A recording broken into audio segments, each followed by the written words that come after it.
잠언 30장 5절에서 9절까지 말씀입니다. 잠언 30장 5절에서 9절까지 말씀 우리 한 목소리로 함께 봉독합니다.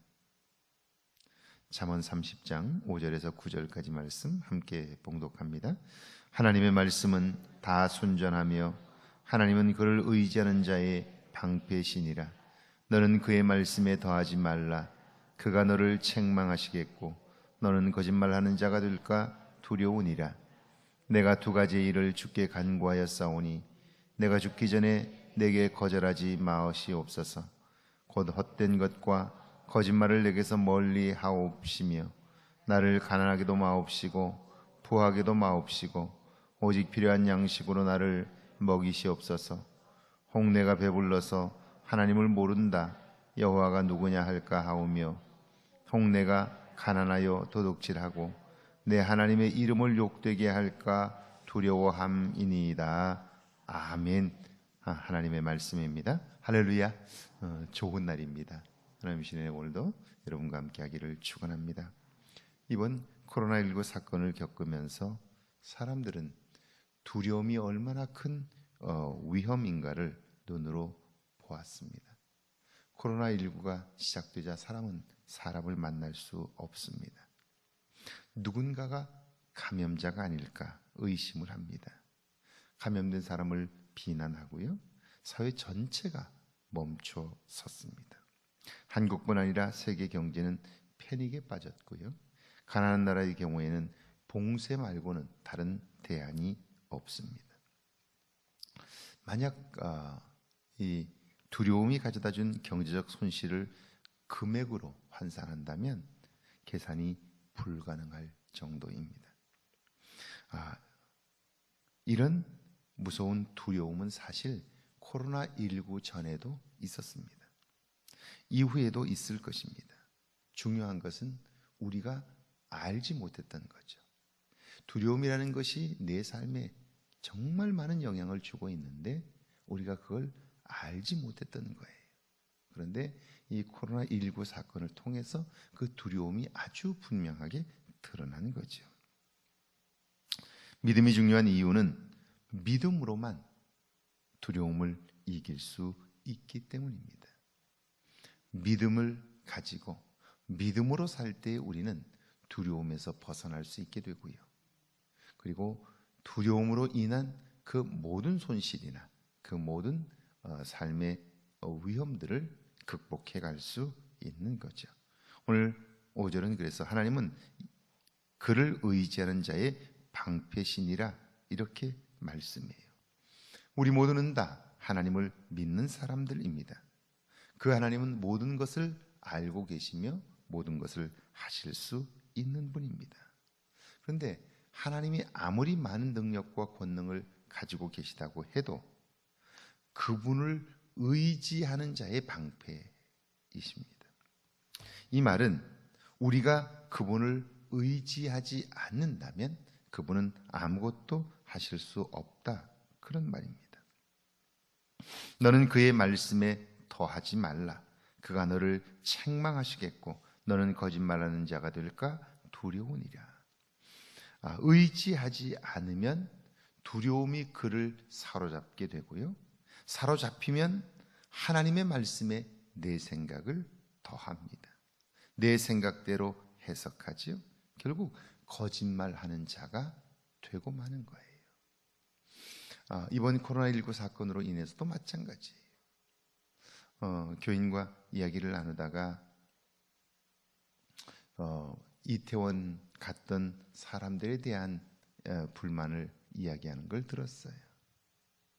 그런데 지키고 행하여야 할 일들을 하지 않은 것은 잘못이지만 그곳에 간 것으로 인하여 비난을 받아야 할까? 오늘 우리 속에는 그런 나태함들이 없었나 돌아보면 그 사람을 비난할 만한 일은 아닐 거예요. 다만 이런 상황에서 지켜야 할 것, 적어도 학교 교사라면 내가 그곳에 가서 낯선 사람들을 만나고 돌아와 아이들을 만나야 된다면 내 행동이 향후에 내 아이들에게 큰 피해를 줄 수 있다는 사실을 기억하면 사실은 다른 낯선 사람들을 만나는 자리에 가지 말아야 하는 거죠. 어제 뉴스를 통해서 여러분 보셨지만 질병관리본부의 총책임자가 나와서 이런 이야기를 해요. 코로나 바이러스는 참 잔인한 바이러스라고. 왜냐하면 가장 가까운 사람, 가장 사랑하는 사람을 고통 속으로 빠뜨린다고. 손자가 그 감염이 되고 나니까 그 할머니, 할아버지에게 또 자기 사랑하는 아이에게 전파를 시킴으로써 가장 사랑하는 사람을 고통 속에 빠뜨리는 거죠. 내 생각대로 해석하는 거예요. 이만하면 이제 괜찮겠지.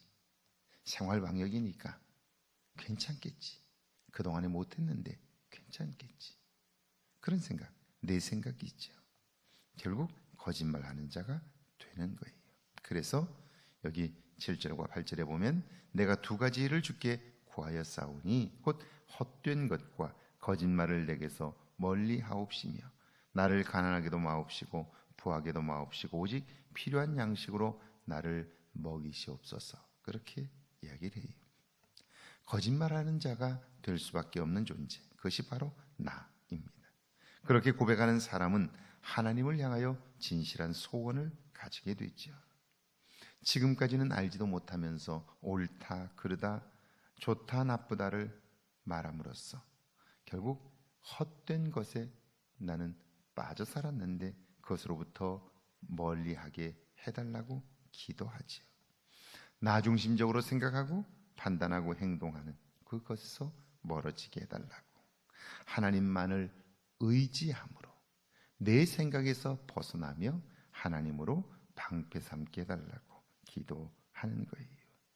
왜냐하면 사람은 배불러도 하나님을 모른다 하고요, 그리고 배가 고파도 하나님을 모른다고 하는 존재이지요. 내가 배불러서 하나님을 모른다, 여호와가 누구냐 할까 하오며 혹 내가 가난하여 도둑질하고 내 하나님의 이름을 욕되게 할까 두려워함이니라. 정말 두려워해야 할 것은 하나님이시죠. 그러니까 하나님을 두려워해야 되는데, 그러면 모든 두려움을 이길 수 있는데 우리는 하나님을 두려워하지 않게 되니까 모든 것이 다 두려워지게 되는 것이죠. 그렇습니다. 사람이 배부르면 내가 잘해서 이만큼 되었다고 여깁니다. 가난하면 누구 때문이라고 생각하지요. 하나님을 잊고 살며 결국 하나님을 욕되게 하는 삶을 살게 되는 거예요. 자꾸 그일을 만날 때마다 두려움에 사로잡히며 점점 더 불안과 염려, 걱정과 근심에 포로되어 살게 되는 거죠. 우리 속에 이런 것들이 있는 거예요. 내가 알지 못하지만 내 삶을 흔들고 내 삶을 왜곡되게 하고 잘못된 길로 가게 하는 것, 그것은 두려움이었다는 사실을 우리가 직시한다면 이제 하나님을 온전히 의지함으로 두려움에서 벗어나게 될 때 우리는 자유한 삶, 온전한 삶, 하나님을 의지하는 삶을 살아갈 수 있게 되는 것이죠. 인생에서 가장 평안한 때가 언제일까요? 인생의 주기 전체를 통틀어서 가장 평안한 때, 그때는 자기 스스로 발을 딛고 서서 다닐 때가 아니고요, 엄마 품에 안겨 있을 때예요. 엄마 품에 안긴 아이는 아무것도 할 수 없어요. 그리고 그 엄마도 아이를 위하여 해줄 수 있는 게 별로 없어요. 그런데 엄마 품에 안긴 아이에게는 가장 평안한 삶이 있고요, 두려움이 없어요. 이유는 100% 엄마를 믿기 때문이에요. 신뢰하기 때문이에요. 믿음으로만 두려움을 이길 수 있고요, 온전히 하나님을 의지할 때 하나님은 우리의 인생의 방패가 되시는 거죠. 오늘 하루 그 하나님과 동행하는 여러분 되기를 주의 이름으로 축원합니다. 우리 함께 기도합니다. 신앙의 소원을 갖게 해달라고요. 매 순간 하나님을 두려워하게 하셔서 두려움으로부터 자유하게 해달라고요. 함께 기도합니다.